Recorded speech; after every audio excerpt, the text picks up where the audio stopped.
إن الله لا يخفى عليه شيء في الأرض ولا في السماء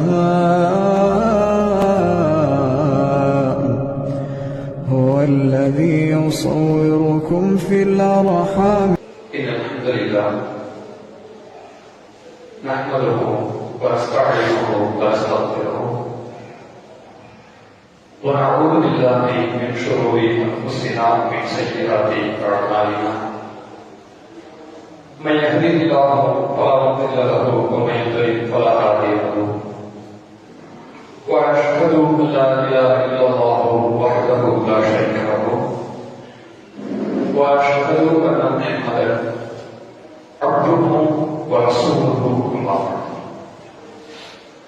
وقد قال الله تعالى في القرآن العظيم أعوذ بالله من الشيطان الرجيم بسم الله الرحمن الرحيم يا أيها الناس اتقوا ربكم الذي خلقكم من نفس واحدة وخلق منها زوجها وبث منهما رجالا كثيرا ونساء واتقوا الله الذي تساءلون به والأرحام إن الله كان عليكم رقيبا يا أيها الذين آمنوا اتقوا الله حق تقاته ولا تموتن إلا وأنتم مسلمون يا أيها الذين آمنوا اتقوا الله وقولوا قولا سديدا يصلح لكم أعمالكم ويغفر لكم ذنوبكم ومن يطع الله ورسوله فقد فاز فوزا عظيما.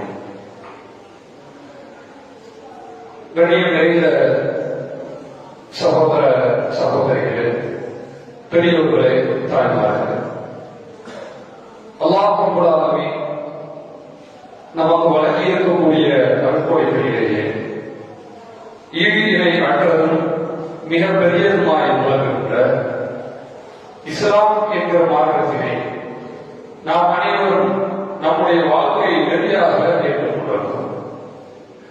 இந்த இஸ்லாமிய மார்க்கம் நமக்கு வழங்கி இருக்கிற பல்வேறு விதமான வழிபாட்டுதல்கள் நெறிமுறைகளில் மிக மிக முக்கியமானதாகவும் இன்றைய இஸ்லாமிய மார்க்கம் அனைத்து கலாச்சாரத்தை கொண்ட மக்களிடமும் சகஜமாக பரவி இருக்கிறது என்றால் அதற்கும் மிக உறுதுணையாக இருக்கிற ஒரு விஷயம் இஸ்லாமில் மட்டும் தனிச்சிறப்பாக விளங்குகிற ஒரு அம்சம் பள்ளிவாசல் இறை இல்லம் என்கிற ஒரு அம்சம்.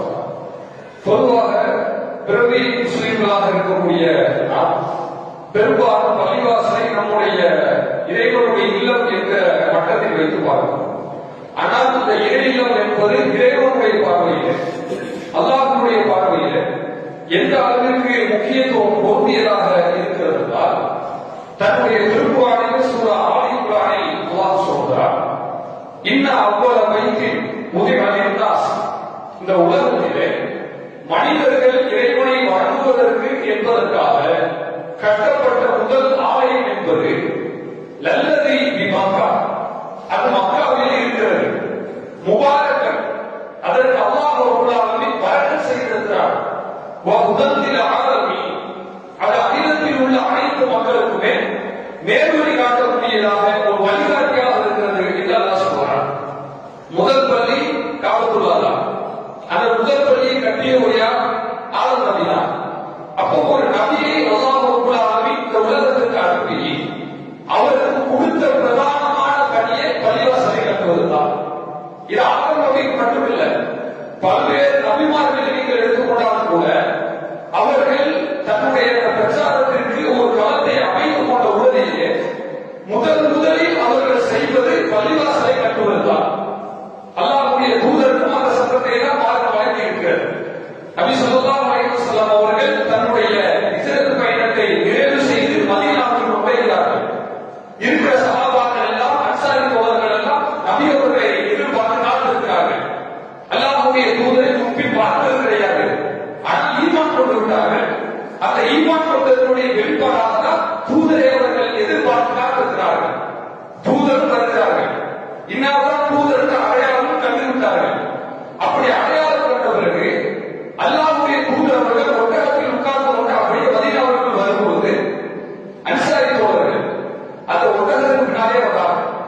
இந்த வலதுபுறத்தில் மக்கள் கூட்டம், இடதுபுறத்தில் மக்கள் கூட்டம்.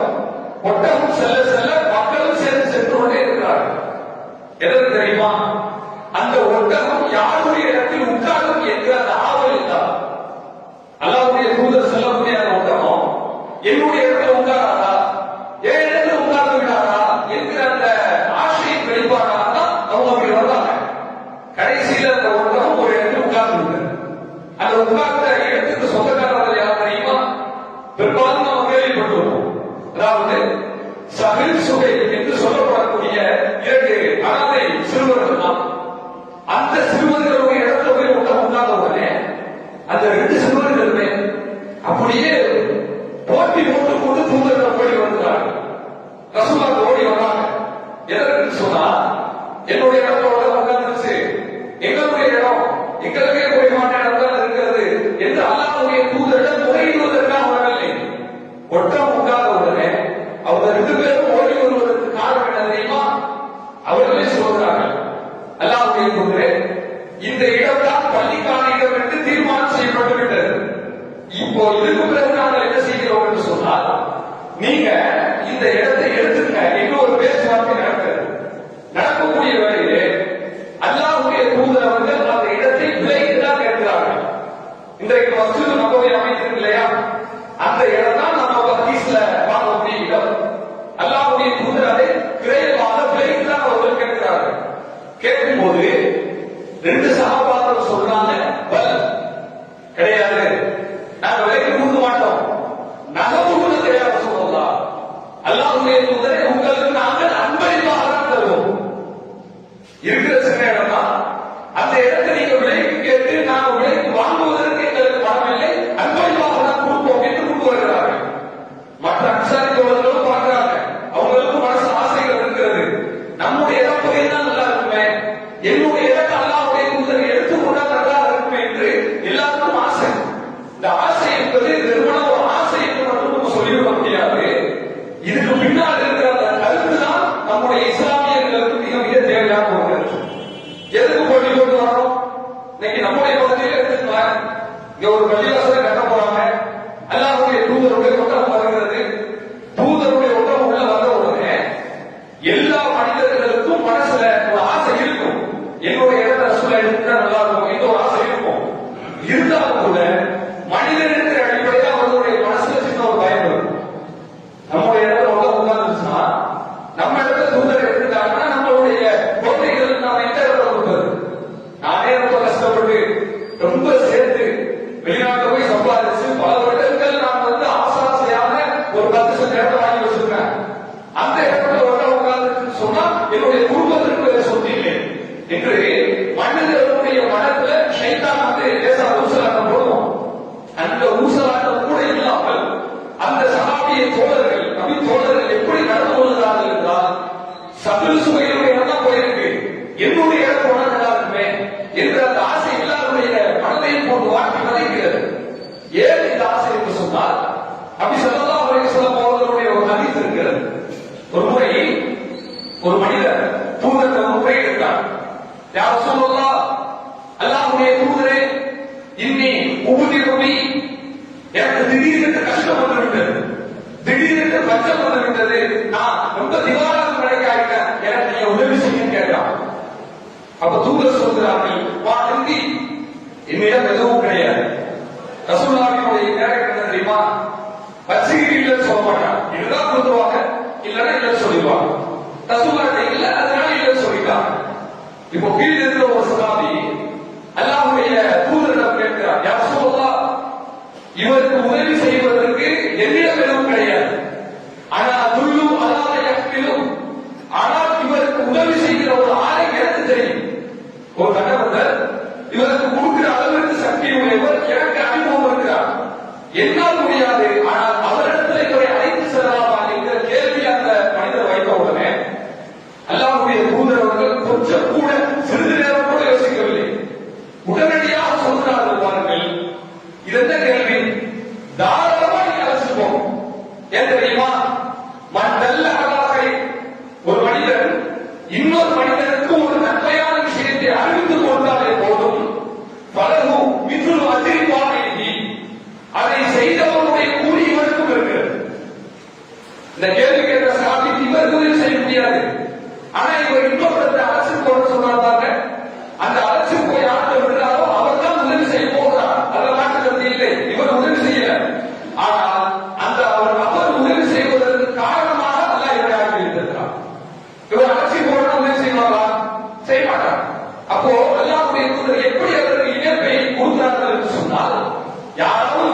உதவி செய்தாலும் கூட அதற்கு காரணமாக இருப்பவருக்கும் அந்த கூலியாக தான் கொடுக்கிறான். இதான் இந்த சிந்தனை தான் நபி தோழர்களை போட்டி போட்டுக் கொண்டு பள்ளிவாசலுக்கு இடத்துல உட்கார வைத்தது. இன்றைக்கு நீங்கள் நம்பினாலும் சரி நம்பாவிட்டாலும் சரி ஒரு பெரிய இமாலய நன்மைகளை சஹாபாக்கள் அடைந்து கொண்டிருக்கிறார்கள். மஸ்ஜிது நபவி மதீனாவில் இருக்கிறது. நபி ஸல்லல்லாஹு அலைஹி வஸல்லம் அவர்கள் இருந்து 1400 வருடங்களை கடந்து விட்டது அந்த பள்ளியினுடைய வயது. ஆனால் இன்றைக்கு யாரெல்லாம் மதீனாவிற்கு சென்று அங்கு ஒரு 2 ரக்காத் தொழுகிறீர்களோ அல்லது சுப்ஹானல்லாஹ் என்று தஸ்பீஹ் செய்கிறீர்களோ அல்லது அல்லாஹ்வுக்காக பிரார்த்தனை செய்கிறீர்களோ உங்களுடைய நன்மை உங்களுக்கு கிடைக்கும். ஆனால் நீங்கள் தொழக்கூடிய இடம் பள்ளிவாசல். அந்த பள்ளிவாசலுக்கு ஆரம்பத்தில் மிக மிக உழைப்பு செய்தவர்கள் நபி தோழர்கள் தான். நீங்க செய்யக்கூடிய அந்த தொழுகையிலிருந்து ஒவ்வொரு பங்கும் அந்த நபி தோழர்களுக்கு எல்லாம் கொடுத்துட்டே இருக்கும். இது அந்த மஸ்ஜிது நபவி மட்டும் கிடையாது, இந்த பள்ளிவாசலுக்கும் ஏற்படும். சோழபுரத்தில் நம்ம ஒரு பள்ளியை கட்டியிருக்கோம். அது முதல் இல்லாத ஒரு சௌகரியமா உங்க தொழுகை நடந்துட்டோம். இந்த பள்ளியில இப்ப ஜுமா பேர் நடக்கிறது. ஜுமா பேர் நடக்கும் போது யாரெல்லாம் நன்மை கேட்கிறீர்களோ அவர்களுக்கும் அந்த நன்மை இருக்கிறது. பயான் செய்யக்கூடிய ஆளுங்களுக்கும் நன்மை இருக்கிறது. இது அனைத்துக்கும் காரணம் யார்? பள்ளிவாசல் தன்னுடைய பொருளாதாரத்தை கூட்டவர்கள். அப்படி இந்த பள்ளிவாசல் அமைவதற்கு யார் பொருளாதாரத்தை கூட்டார்களோ அந்த மனிதர்களுக்கு இங்கு நடக்கிற நன்மையிலிருந்து ஒரு ஷேர் அல்லாஹ் கொடுத்துட்டே இருப்பான். இதான் முக்கியம். இதுதான் சஹாபாக்கள் போட்டி போட்டாங்க. பேருக்காக போட்டி போடவில்லை, புகழுக்காக போட்டி போடவில்லை. நபி அவர்களிடத்திலே மஸ்ஜிது நபவியினுடைய இடத்தை தானமாக கொடுத்த உடனே ஒரு கல்வெட்டை வைத்து இதோ இந்த நபர் தான் முதலில் பெரிய உதவி செய்தார், அவர்களுக்கு 2வது இவர் பெயர், 3வது இவர் பெயர் என்று பெயர் பட்டியலை தூதர் அவர்கள் வைக்கப் போவதில்லை என்று தெரிந்திருந்தும் கூட எதற்காக சஹாபாக்கள் போட்டி போட்டார்கள் என்றால் பள்ளிவாசல் என்பது நமக்கு ஒரு குறுகிய நன்மையோடு முடியக்கூடியது கிடையாது. நம்முடைய மௌத்துக்கு முன்னாடி நம்ம வந்துகிட்டே இருக்கும். இப்ப பள்ளிகள் வரும்போது சில நபர்கள் குர்ஆன் ஓதிக்கொண்டிருக்கிறார்கள். நாம் பார்த்தோம். குர்ஆன் ஓதுவதற்கு அல்லாஹ் நன்மை வைத்திருக்கிறார். அல்லாஹ்வுடைய தூதர் சொல்கிறார்கள், குர்ஆனில் உள்ள ஒரு எழுத்து என்பது ஒரு நன்மை அது பெற்றுத் தராது, 10 நன்மை பெற்றுத் தருகிறது. எப்படி நன்மை என்று சொன்னால், யாராவது ஒரு மனிதர் அலிஃப் லாம் மீம் என்று ஓதினார் என்று சொன்னால் அலிஃபும் ஹர்ஃபும், அலிஃப் என்பது தனி எழுத்து, லாமும் ஹர்ஃபும், லாம் என்பது தனி எழுத்து, மீமும் ஹர்ஃபும், மீம் என்பது தனி எழுத்து. அலிஃப் லாம் மீம் நீங்க ஓதுறீங்க அல்லது அலிஃப் லாம் வா என்று ஓதுகிறீர்கள். இப்படி நீங்கள் ஓதுகிறீர்கள் என்றால் ஒவ்வொரு எழுத்திற்கும் 10 நன்மை அல்லாஹ் ரப்பல் ஆலமீன் தருகிறார். இது குர்ஆன் ஓதியவர்களுக்கு. குர்ஆன் ஓதுவதற்கு காரணம் பள்ளி. இந்த பள்ளி அமைவதற்கு காரணம் இதற்காக உதவி செய்தவர்கள். அப்ப இவங்க ஓதுற அந்த நன்மையிலிருந்து ஒரு பங்கை எடுத்து பள்ளிக்கு யார் வந்து உதவி செய்தார்களோ அவங்களுடைய நன்மை கணக்கில் அல்லாஹ் ரப்பல் ஆலமீன் தரவு வைத்துக் கொண்டே இருக்கிறார். யோசிச்சு பாருங்க, 1400 வருஷத்துல எத்தனை கோடான கோடான கோடான கோடி மக்கள் மஸ்ஜிது நபவியில தொழுதிருந்தார்கள். எத்தனை கோடி நபர்கள் மஸ்ஜிது நபவியில துஆ செய்திருப்பார்கள். எத்தனை கோடி மனிதர்கள் மஸ்ஜிது நபவியில பாவ மன்னிப்பு கேட்டிருப்பார்கள். இவங்க அனைவருடைய நன்மையிலிருந்து ஒரு ஷேர் ரசூலுல்லாஹ் போகுது, பள்ளிக்காக உழைச்ச சஹாபாக்களுக்கு போய் கொண்டிருக்கிறது. மறுமையில் எவ்வளவு பெரிய நன்மை! இதுக்குதான் சஹாபாக்கள் போட்டி போட்டார். அவர்களுக்கு என்ன தேவையா? தன்னுடைய பொருளாதாரத்தை இழப்பதற்கு எந்த சமுதாயம் வரும் சொல்லுங்க. தனக்கு வரவு என்று சொன்னால் மனிதன் இழப்பாக அதுல வந்து ஈடுபாடு காட்டுவான். தனக்கு இழப்பு என்று சொன்னால் எவ்வளவு காட்டுவான்? எந்த ஒரு சமுதாயமும் உலகத்துல காட்டாது, இஸ்லாமிய சமுதாயத்தை தவிர. அப்போ சஹாபாக்கள் முஸ்லிம்களிலேயே மிக உன்னதமான சமுதாயமாக ஏன் இருக்கிறார்கள் என்றால் அந்த மஸ்ஜிது நபவியில் கிடைக்கக்கூடிய நன்மை நமக்கு காலாவதி ஏற்றது. இஸ்லாமிய மார்க்கம் கொடுக்கிற நன்மைகள் சில விஷயங்கள் தான் அல்லாஹ் வந்து எக்ஸ்பீரியன்ஸ் வச்சிருக்கான். நீங்க ஒரு ஏழைக்கு போய் சாப்பாடு கொடுக்குறீங்க, அவர் வாங்கி சாப்பிடுறாரு, ஒரு 500 ரூபாய் கொடுக்குறீங்க, ஒரு நாளைக்கு நல்லா சாப்பிடுறப்பா திருப்தியா சாப்பிடுறாரு, 500 ரூபாய் வச்சு சாப்பிட்டு விட்டு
இந்த வியாபாரத்தை சொல்லி சில தத்துவங்கள் தியரிகள் சொல்லுவாங்க.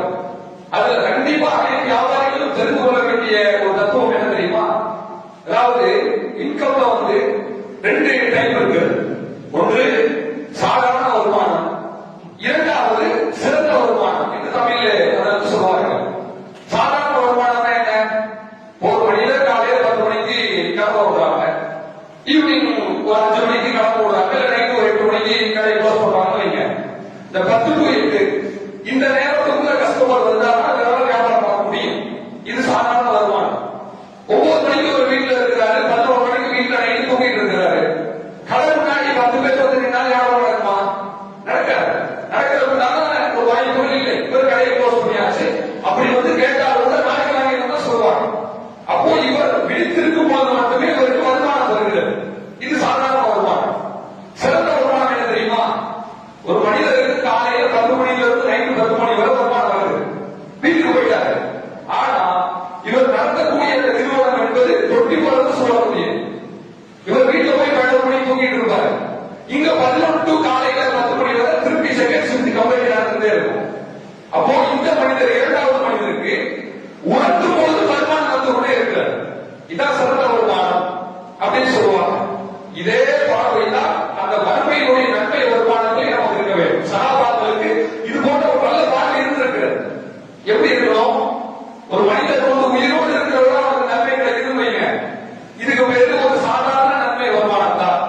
ஒரு ஏழைக்கு உதவி செய்யறோம், இல்ல வேற ஏதாவது ஒரு வகையில சின்ன ஒரு முள்ள எடுத்து ஓரமா போடுறோம். இதெல்லாம் வந்து நம்முடைய மரணத்திற்கு முன்னால் முடியக்கூடிய நன்மைகள்.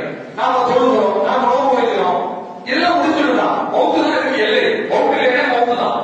ஆனால் சில நன்மைகளை எடுத்துக்கொண்டால் அது நம்முடைய மரணத்துக்கு பின்னாடி நம்மை தொடர்ந்து வந்து கொண்டே இருக்கும். அதான் சிறந்த வருமானம்.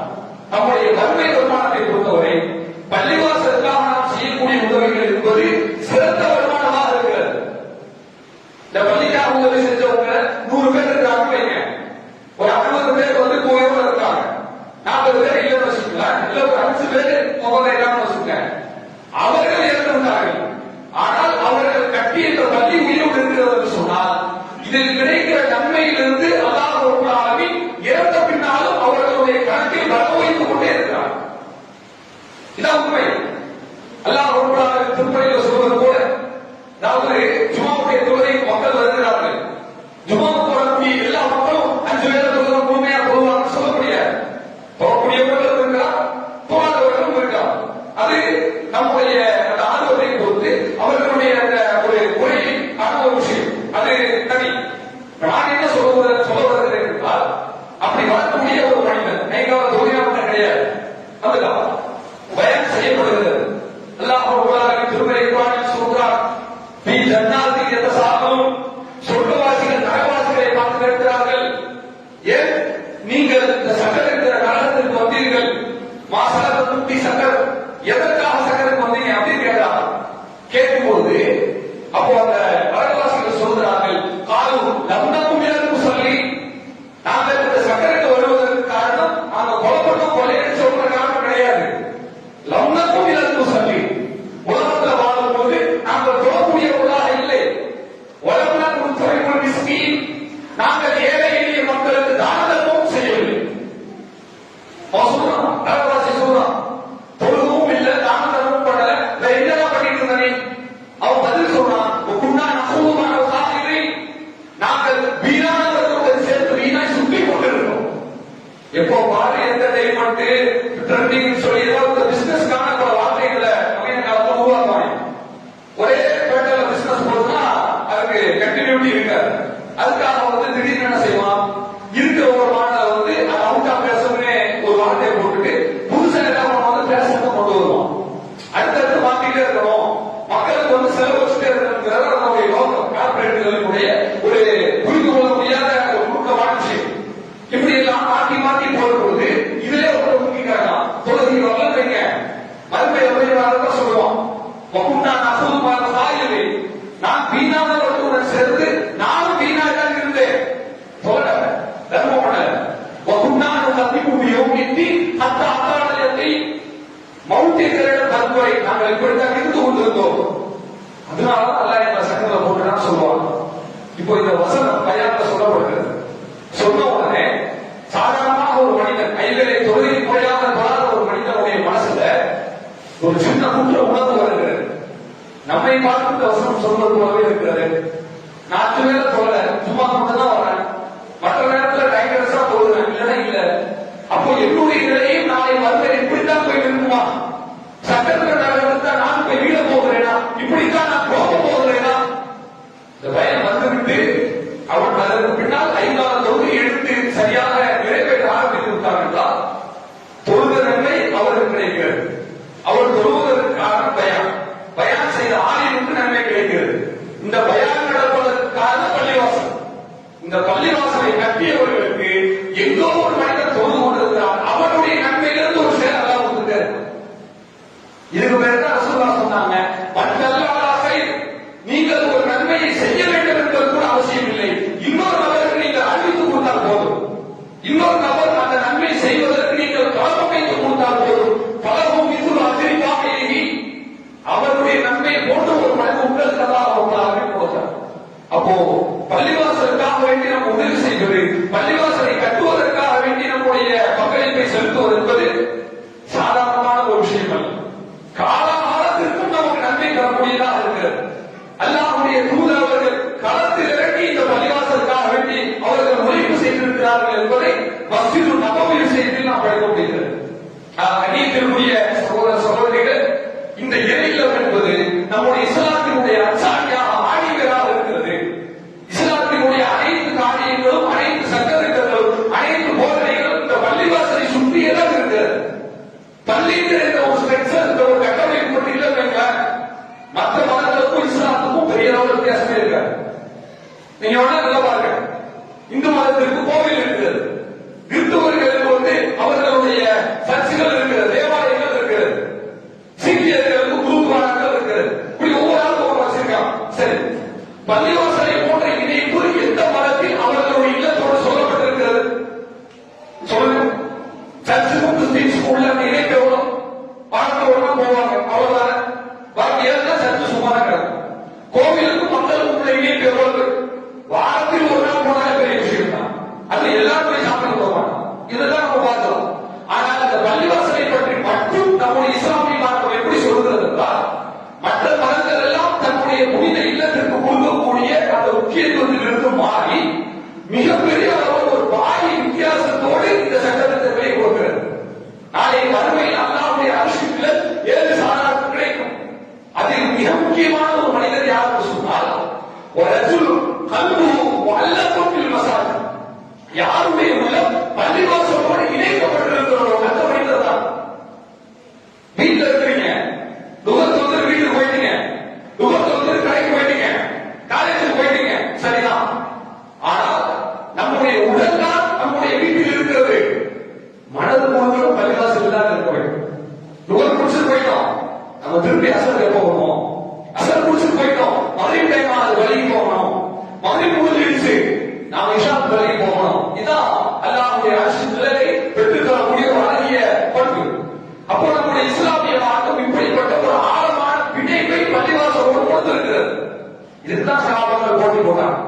இதுதான் நபிமார்களுக்கு முதல் கட்டளையாக, பிரதான கட்டளையாக அல்லாஹ் ரப்பல் ஆலமீன் பள்ளியை கட்டக்கூடிய விஷயத்தை கொடுத்திருக்கிறார்.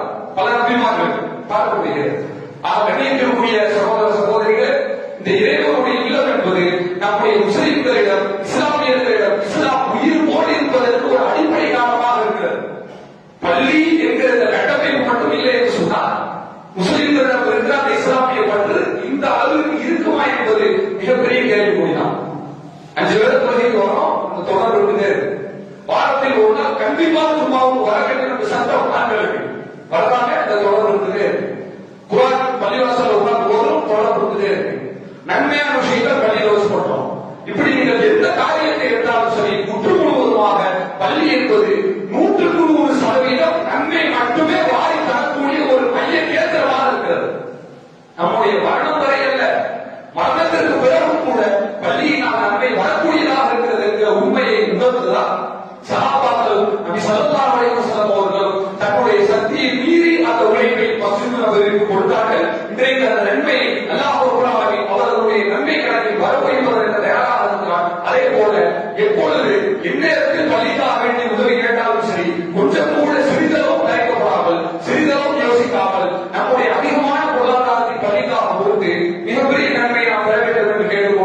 என்னுடைய முதல் உரையை நான் நிறைவு செய்து கொள்கிறேன். வாசல் தாவனா அல்ஹம்துலில்லாஹி ரப்பில் ஆலமீன்.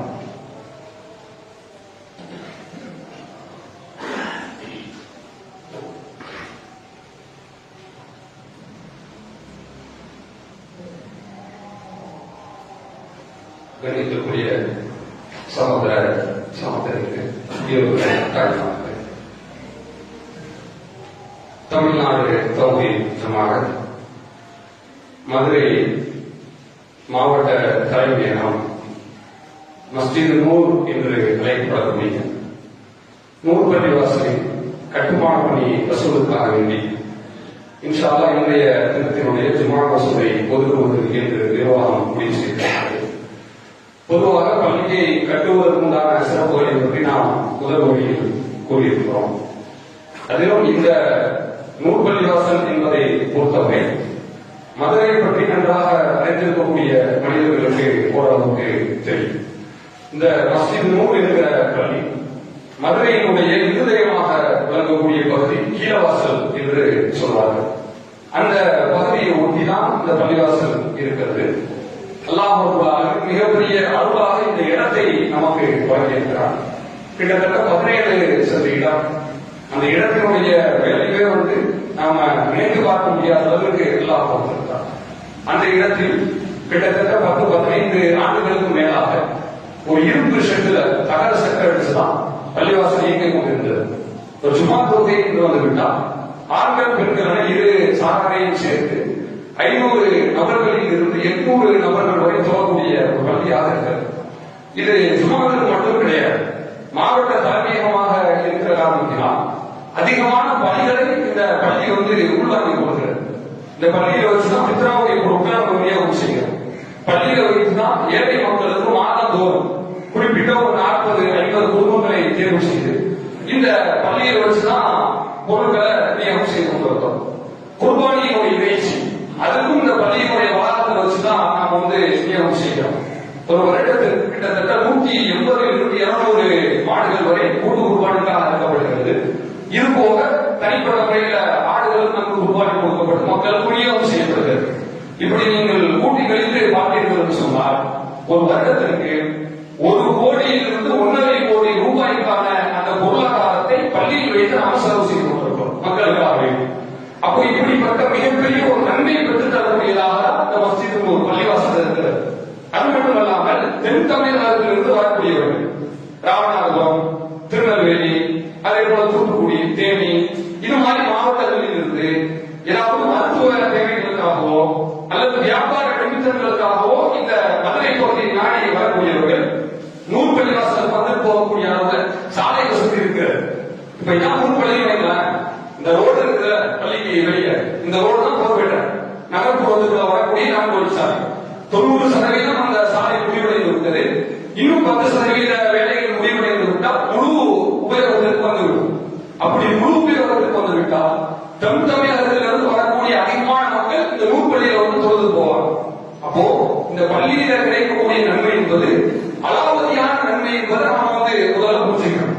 இரண்டாவது, இந்த பள்ளி அமைந்திருக்கக்கூடிய இடம் என்பது எப்படிப்பட்ட ஒரு அதனுடைய சூழல் எப்படிப்பட்டதாக இருக்கிறது என்றால் 195% ஏழை மக்களுடைய அந்த பகுதி தான்.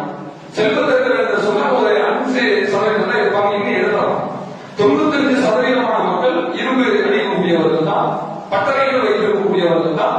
இந்த மாதிரி அன்றாடம் காட்சிகளாக அவர்களுடைய வருமானத்தினுடைய அந்த ஸ்டேட்டஸ் இருக்கிறது. அப்போ இப்படிப்பட்ட மக்களுக்கு இந்த பள்ளி அமைந்து மிகப்பெரிய ஒரு மாற்றத்தை ஏற்பாடு செய்திருக்கிறது. 20 வருடத்திற்கு முன்னாடி இந்த பள்ளி அமைவதற்கு முன்னதாக அங்கிருந்த மக்களுடைய மார்க்க பிடிப்பு என்பது மிகப்பெரிய கேள்விக்குறியாக இருந்தது. பெரிய அளவுல அங்கு மார்க்கத்திற்கு எதிரான விரோதமான போக்குகள், இளைஞர்கள் மார்க்க சிந்தனை இல்லாத செயல்பாடுகள் எல்லாம் இருந்தது. இன்றைக்கு அல்லாஹ்வுடைய பேரருளால் இந்த பள்ளிவாசலை வைத்து பிரச்சாரத்திற்கு மேல் பிரச்சாரம் செய்ததனுடைய விளைவாக அங்கு இருக்கக்கூடிய பெண்கள் முதல் சிறுவர்கள் வரை அனைத்து நபர்களிடத்திலும் இன்றைக்கு மார்க்க சிந்தனை முடியிருப்பதை நாம் பார்க்க முடிகிறது. ஆக கண்ணியத்திற்குரிய சகோதர சகோதரிகளே, இது போன்ற ஒரு சூழ்நிலை, இப்படிப்பட்ட இக்கட்டான சூழ்நிலை, மிகவும் பொருளாதார தேக்கத்தோடு இதற்காக வேண்டி உழைப்பு செய்யும் பொழுது பல்வேறு விதமான இழப்புகள் வேறு. ஒரு சகோதரர் அல்லாஹ்வுடைய நாடப்படி இந்த பள்ளி வசூலுக்காக வேண்டி செல்லும் போது கார் ஆக்சிடென்ட்ல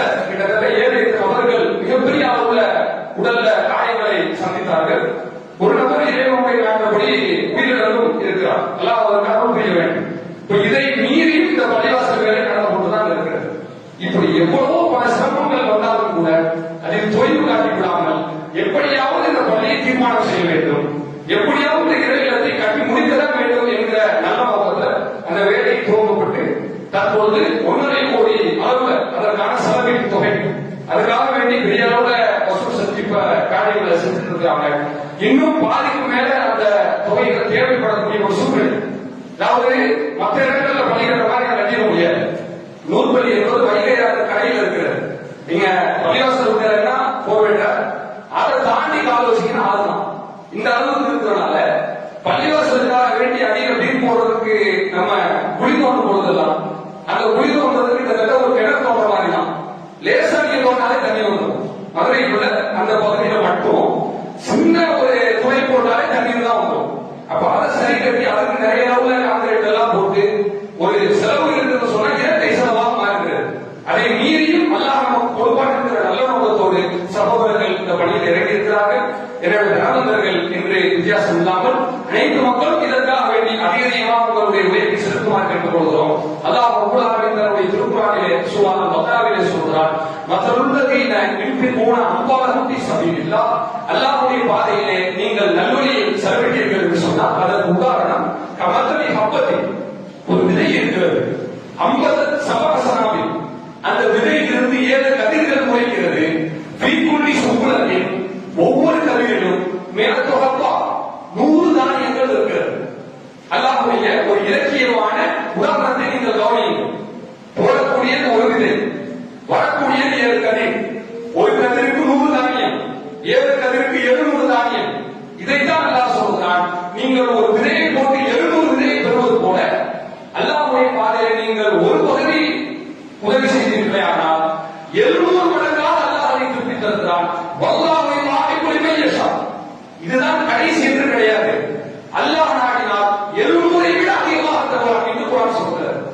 கண்ணியத்திற்குரியவர்களே, அந்த 700 மடங்கு நன்மையோட கூடுதலாக நம்ம பெற வேண்டும் என்கிற இஹ்லாஸோடு அல்லாஹ்வுடைய அந்த நன்மையோடு இந்த பள்ளிவாசலுக்காக வேண்டி நீங்கள் அதிகமாக உதவி செய்யுங்கள். குறிப்பாக பெண்கள் அல்லாஹ்வுடைய தூதர் சொன்ன அடிப்படையிலே பெண்கள் சமுதாயமே நீங்கள் அதிகமாக உதவி செய்யுங்கள், தர்மம் செய்யுங்கள். ஏனென்றால் இன்னை உயிர் நான் திறமையாக இருக்கிறார்.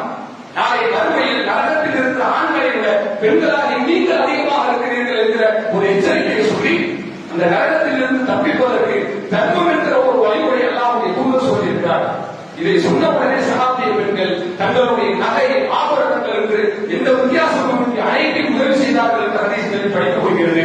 இதை சரியாக புரிந்து கொண்டு பெண்களும் அதிகமாக உதவி செய்ய வேண்டும், ஆண்களும் அதிகமாக இந்த பள்ளிக்காக வேண்டி உதவி செய்து இதற்காக உழைக்கக்கூடிய மக்களுக்கும் இதற்காக வேண்டி மிகப்பெரிய அளவு முயற்சி செய்யக்கூடிய மக்களுக்கும் உங்களுடைய உதவியை கொடுத்து உங்களுடைய பிரார்த்தனையை கொடுக்க வேண்டும் என்று கேட்டுக்கொண்டு என்னுடைய உரையை நான் நிறைவு செய்து கொள்கிறேன். வாசல் அஸ்ஸலாமு அலைக்கும் வரஹ்மத்துல்லாஹி வபரகாத்துஹு.